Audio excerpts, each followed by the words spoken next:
showing the three-point range, the shot blocking ability. Jackson Jr. with another emphatic block. There's Jaren Jackson to look at of Michigan State.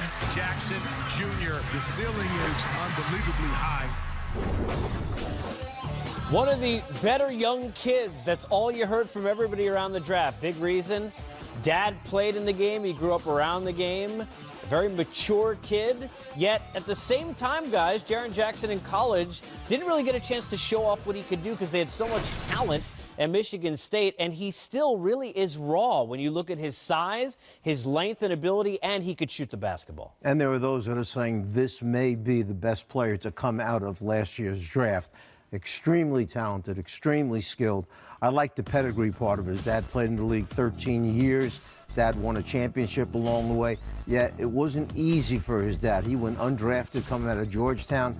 So I'm sure he's instilled a lot of the work ethic things that it took for him to make the league and stay in the league. And that's why this young man is great upside right here. You think about Karan, today's NBA. He's got the skill set you're looking for with the size combined with that jump shot. Yeah, the frame, the ability, which you touched on, Coach. His versatility to shoot the ball on the outside on the perimeter, pick and pop guy. He can put the ball on the floor multiple times. He have counter moves already. And then defensively, he's active. He's a long, wiry body. You saw that in the summer league. I was just like in shock when I saw him, knocking down consistent shots on the perimeter and then running guys down, sacrificing his game, sacrificing his body on the defensive end of the floor. It was just amazing to see and refreshing to watch a young, talented guy. And he's one of the guys that's out there in the forefront. When you're talking about Rookie of the Year, he's in that breath. And we'll have to get Michigan State and Ohio State to get along with the team, but I'm sure Mike Conley's going to like having Jaren Jackson at his disposal. How does he kind of fit in to this offense with what he can do in his skill set, Coach, when you look at Conley and Gasol? The first thing that jumped out at me for this young man is you're playing with a guy in Gasol who's been around the league a long time, won a lot of games, been in a lot of playoffs, and this young man can be mentored by Marc Gasol, and Gasol is so willing. He's that kind of guy, lending himself to younger guys to try and help them become better. They look like they could be a pretty interesting combination together, both on the floor or one on, one off, however the coach decides he wants to use them. He's going to get a lot of minutes with this team. You look at where he plays, how he plays, he fits in on the floor right now. As a young player, how much does it help him, as Coach talked about, to have Gasol and Conley, those two guys there for him? It's important to play with vets because knowingly how they play, they're going to set you up and put you in positions to be a better version of yourself. You see that at pickup basketball all the time where guys are dribbling the ball and the old guys dribbling up the court saying, young fella, go right there to that spot. That's your sweet spot, and put you in position to score the basketball. And you're going to see a lot of that with Mike Conley because they're going to play off one another. He's going to be going downhill, drawing double teams, putting him in the pocket where he can consistently knock down a little 17-footer. Can't just have three guys if you're going to succeed, and the Grizzlies are going to make this a much better season.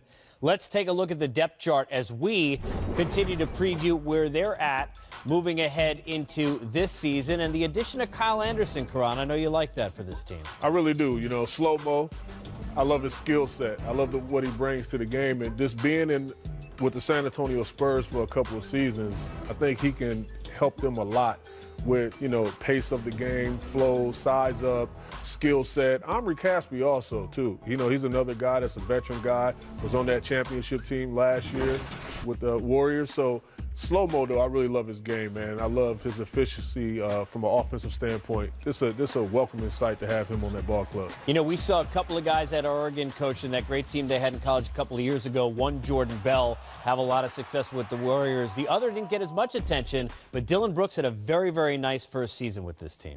Yeah, and I think that's part of the process of the next young group coming up behind Conley, who we mentioned has 3 more years on his contract, and then whatever happens with Gasol at the end of the season.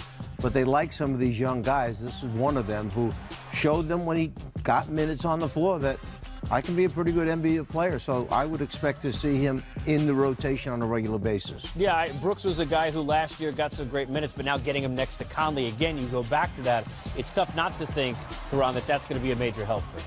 Yeah, it's going to be a major help because now you're playing with guys that really know how to play, that been in those battles that you just can't explain or describe because, you know, they have a wealth of insight and this playing ability. So playing with Gasol, playing with those guys, it's going to be a special season for them. All right, time to do an exercise here on the floor. First time in the history of team previews. Cross your fingers. We're going to talk about Chandler Parsons. Oh, gee. Keeping Chandler Parsons healthy. I know this is rack back last year and the year prior, but Karan, they're a way better team if he's on the floor. Absolutely, because he's a guy that can be consistent. You know, if he's out there and available, he can be consistent because he has the numbers when he's active and when he's available.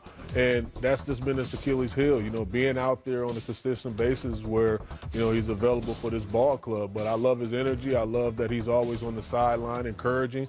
And most importantly, he's going to be a welcoming voice in that locker room still because with a wealth of young talent, he still can educate these guys on the importance of taking care of their body and staying available. Who are you talking about, Gallinari? Because think about it now. Well, they're very interchangeable, Coach. Both Yeah. of these guys have really struggled getting past the injuries, and it's really held back the potential and where their career could be. But in 2016, remember, he signed a 4-year deal, $94 million, and the fans in Memphis are waiting for him to be able to play the majority of the game. So it's very important for him, very important for his mental state of mind, that he can come in and be a contributor. Well, it's guaranteed also that the Grizzlies remember that they gave him all of that money. We know that. But, you know, we go back to kind of the beginning of the segment. You think about Jaren Jackson. We know he could score the basketball at this level, probably could do it now. But to have Parsons as that third scorer, the pressure that takes off of everybody else on the roster is massive. Yeah, it takes a lot of pressure off the young guys and even the veteran guys. You know, that duel, the two guys with Conley and Gasol, they don't have to do so much. And then Jackson, you know, development of him on the fly. But if you have that consistent other guy that can score and be available, which you touched on, Coach, that is like, you definitely need that in order to have a good quality foundation going forward. I think some people actually are trying to remember how good was this guy at one point, because when you miss as many games as he's missed over the last couple seasons, you tend to forget, why did we sign him to that kind? What made this guy that good that we paid him that kind of money? It sure would be nice to see him get back to that point where he could do the things. Coaches were superstitious. Do you cross your fingers a lot? Or I'm rooting for him. I'm rooting for him. I'm so superstitious. Ridiculous. When we come back, the starters, they'll chime in. Should the Grizzlies move forward this season or perhaps blow it up and start over? Sometimes it's good to go backwards first. We'll answer that question when we come back.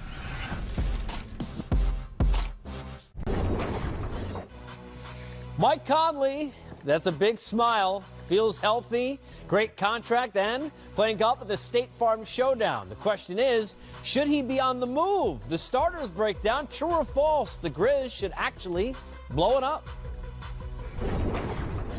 Skeets and Lee here from the starters with your next point about the Memphis Grizzlies. True or false, Lee? The Grizzlies should blow it up. You got to move on from this grit and grind. Well, true, but I think we asked this question all season, last season as well, with Marc Gasol and Mike Conley, of course, they're stalwarts who have been there forever. But I think it is time to move on because even if those guys come back, and Mike Conley obviously missed most of last season with an injury, I just don't think the Grizzlies are deep enough to really contend in the Western Conference. Their time 4 or 5 years ago, they were really, really good, the grit and grind era at its best. But now I think Gasol and Conley deserve a chance to go somewhere else and perhaps win with another team that's fighting for the playoffs. The Grizzlies seem to be caught a little bit too, having some veteran players and some young players, not quite sure what they're trying to do. I think it would be respectful to let those guys maybe seek greener pastures. So you like the idea of moving on from Gasol and even Conley and saying, here, Jaren Jackson Jr., we drafted you 4th. You looked great at Summer League. Have at it. This is your team. You want to do that because this team, when you have Jaren Jackson Jr. coming in, you signed Kyle Anderson, and you have a healthy Gasol and a healthy Conley. But again, that's a playoff team. But they're maybe a playoff team, but they're not a serious contender. And I think once you get to that point, that's when you have to sort of hit the reset button. Because you get caught in the middle. Of course, that's what you're worried about. And that's frustrating for fans because it's like, oh, maybe we finish 41-41 and we get killed in the first round of the playoffs. Whereas if you cash in on some of those assets, and I still think there's a lot of value between Conley and Gasol, then maybe you start building towards the future a bit. I think Jaren Jackson could be a very good player, but I just just think the Grizzlies' time has passed Right. from the Zach Randolph days and Tony Allen and all those guys. Time to move on. Sort of comparing it in a weird way to the Lob City Clippers. Of course, they yeah. had their run, Yeah. never obviously won a title or anything. It was great. But and they moved on. were legit contenders for a couple of years there, and Right. that's really where you want to be. You don't want to be in that sort of Yeah. no man's land of maybe we make the playoffs, maybe we don't. We're not quite sure which team we are. Well, that's where we stand on the Grizzlies. Let's hear from you guys. Should they blow it up? Kevin O'Connor, tweet at us. Let us know. Hashtag the starters. From whether or not they should blow it up to whether or not they can improve off of last year, we play some more or less. Put a bow on the preview next. Where did you go, grit and grind? Look at the defense and how the rating has gone down 26th a year ago. So, can they improve there and across the board? We're breaking down more or less. The total is 33.5 wins for the Grizzlies this coming season. Coach, more or less? Well, that tells me that they have to get to 34 to be an over. And they had 22 last year. That's an improvement of 12 games. I don't think they're getting there right now. They are an under team. And a good math lesson. Hey, I totally agree with Coach right there. You know, with the Western Conference, it's LeBron's in the West now. All the games just mean so much more now, and that's a easy outing for a lot of teams. So I would have to say probably 26. Yes or no, they closed the season with Gasol and Conley both on the team? No way. No. I don't think so. It's not happening. I say no also. We say yes to you. See you all season long. Thanks for joining us on another team.